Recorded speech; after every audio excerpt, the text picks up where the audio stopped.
Welcome to Simplified UPSC by PPP, where we listen, learn, and grow together.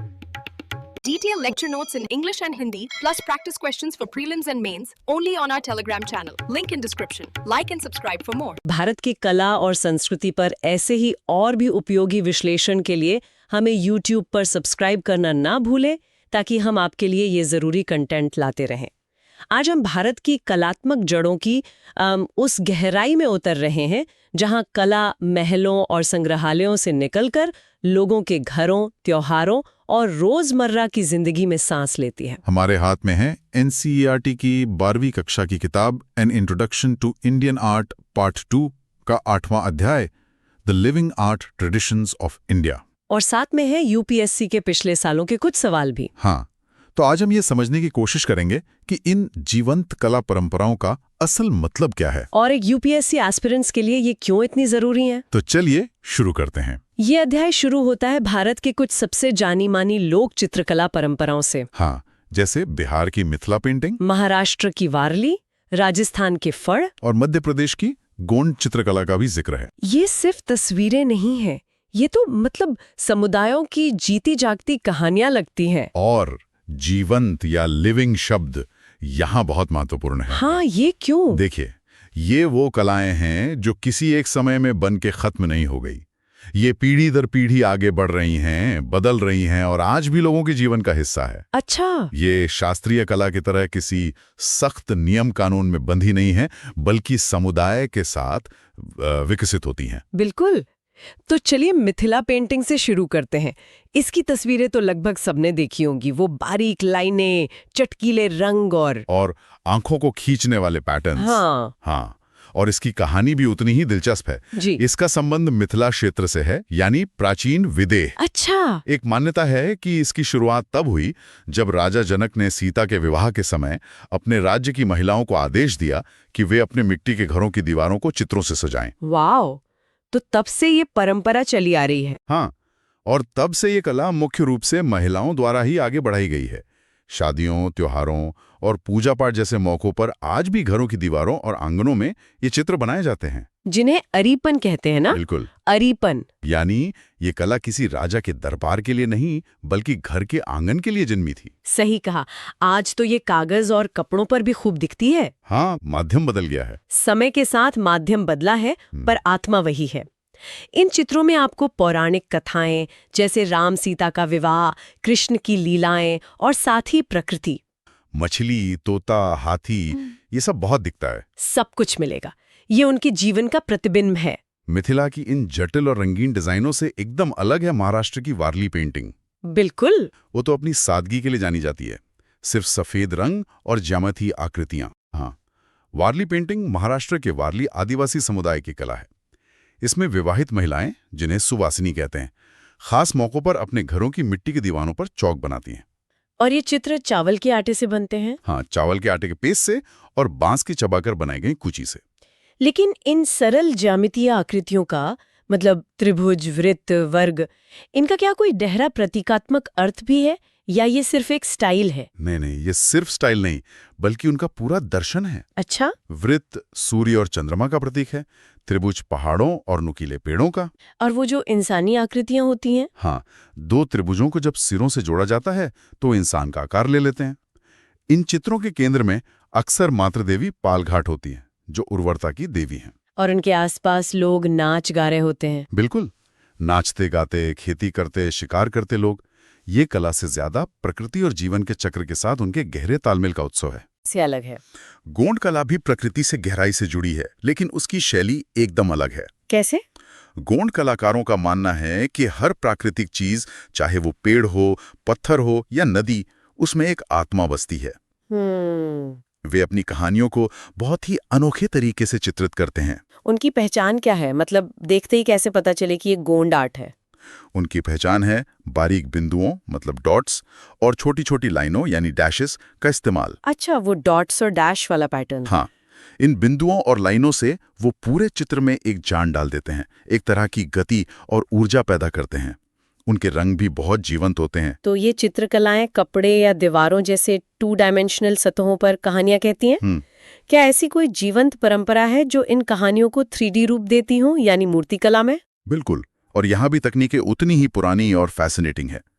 अध्याय हमें दो मुख्य धाराओं में ले जाता है, धातु में ढलाई यानी ढोकरा और मिट्टी को पकाना यानी टेराकोटा।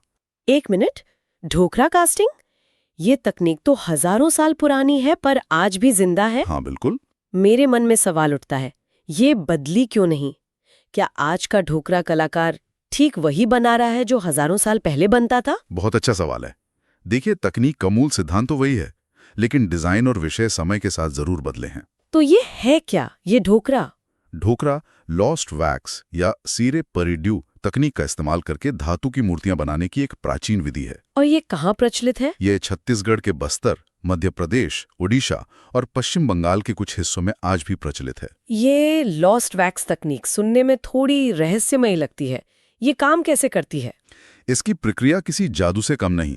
सोचिए, कलाकार पहले मिट्टी से मूर्ति का एक अंदरूनी ढांचा बनाता है। ठीक है। फिर उसके ऊपर मोम या साल के पेड़ से निकले राल की परतें चढ़ाकर असली मूर्ति को गढ़ता है। हर बारीक डिजाइन मोम पर ही बनाया जाता है। फिर इस मोम की मूर्ति को गीली मिट्टी से पूरी तरह ढककर एक सांचा बना लिया जाता है। ओके। जब इसे आग में तपाया जाता है तो सारा मोम पिघलकर एक छोटे से छेद से बाहर निकल जाता है और अंदर एक खोखला सांचा बच जाता है। और फिर उसमें धातु डालते हैं? बस उसी खाली जगह में पिघली हुई धातु भर दी जाती है। जब सब ठंडा होता है तो मिट्टी को तोड़ने पर अंदर से वही मूर्ति धातु में ढली हुई निकलती है। वाह! इसका मतलब हर मूर्ति आइंसिकार्टिक यानी अपने आप में अनोखी होती है, क्योंकि हर बार सांचा तोड़ना पड़ता है। बिल्कुल सही। और यहीं पर यूपीएससी के लिए एक बहुत बड़ा इंसाइट छिपा है। वो क्या? याद कीजिए, सिंधु घाटी सभ्यता में मिली डांसिंग गर्ल की कांस्य मूर्ति। हाँ बिल्कुल याद है। वो भी इसी लॉस्ट वैक्स तकनीक से बनी थी। अरे वाह!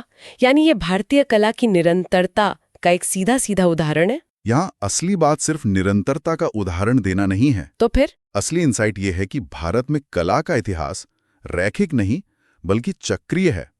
जो तकनीक हजारों साल पहले सिंधु घाटी में इस्तेमाल होती थी वो आज भी बस्तर का एक आदिवासी कलाकार इस्तेमाल कर रहा है। ये दिखाता है कि भारत की शास्त्रीय और लोक परंपराओं के बीच कोई दीवार नहीं बल्कि एक बहती हुई नदी है।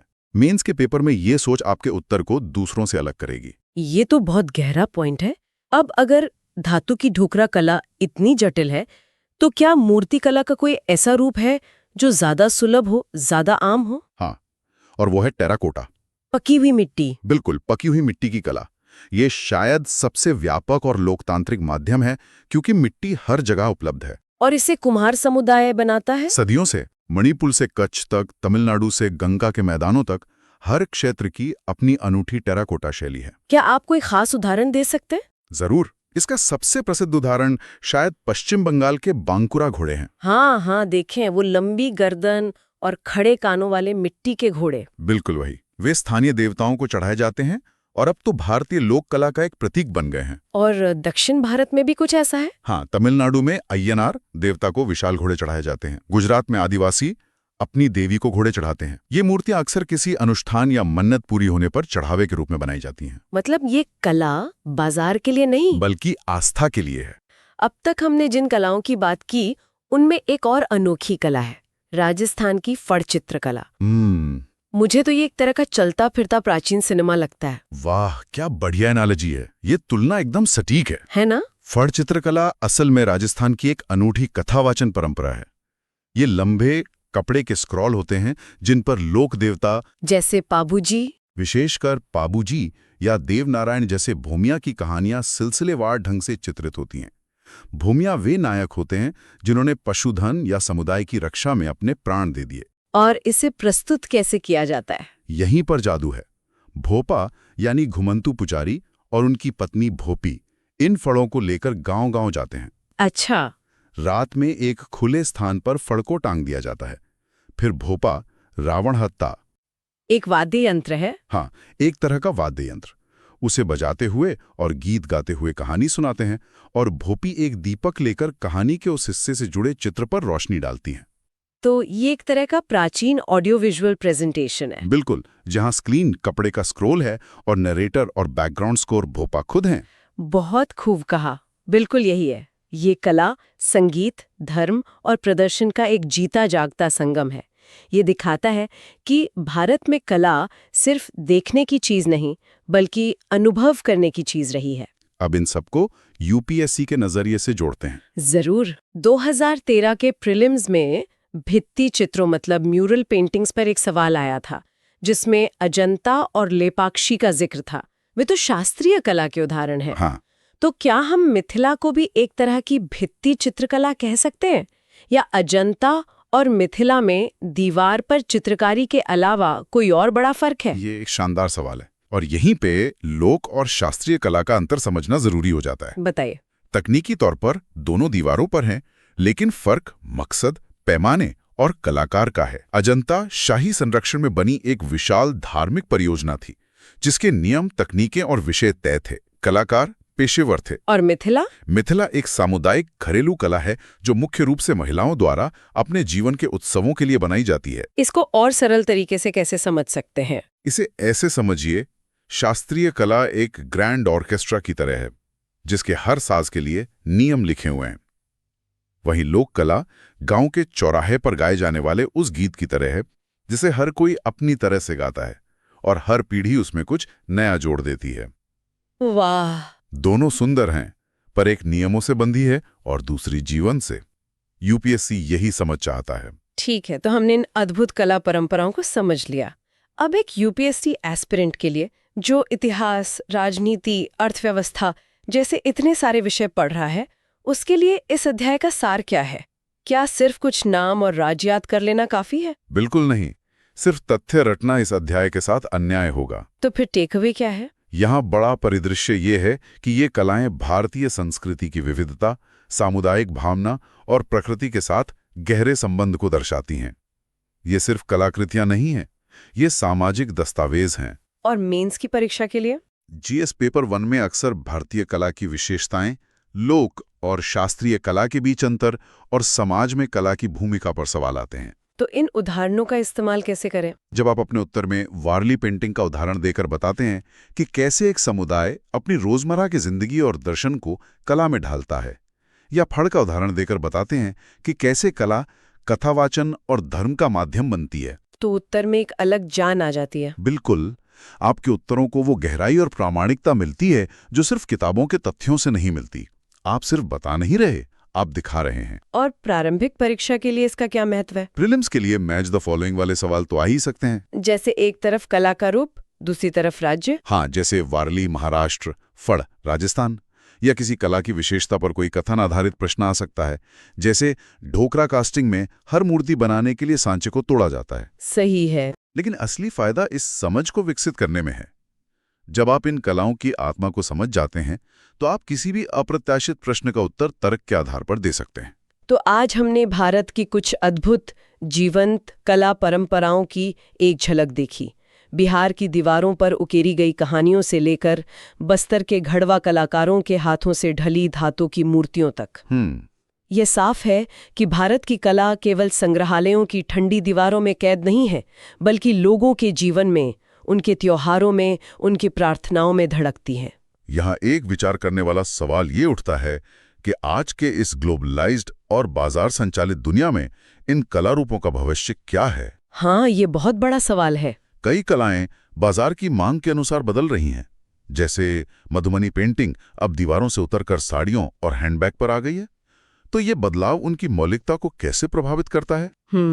और जब हम मेक इन इंडिया और स्थानीय शिल्प को बढ़ावा देने की बात करते हैं, तो इन परंपराओं का संरक्षण और पुनरुद्धार आर्थिक और सांस्कृतिक दोनों दृष्टिकोण से कितना महत्वपूर्ण हो जाता है, इस पर सोचा जा सकता है। भारत की कलात्मक परंपराओं की ऐसी ही और गहरी पड़ताल के लिए हमारे चैनल को सब्सक्राइब करना न भूलें।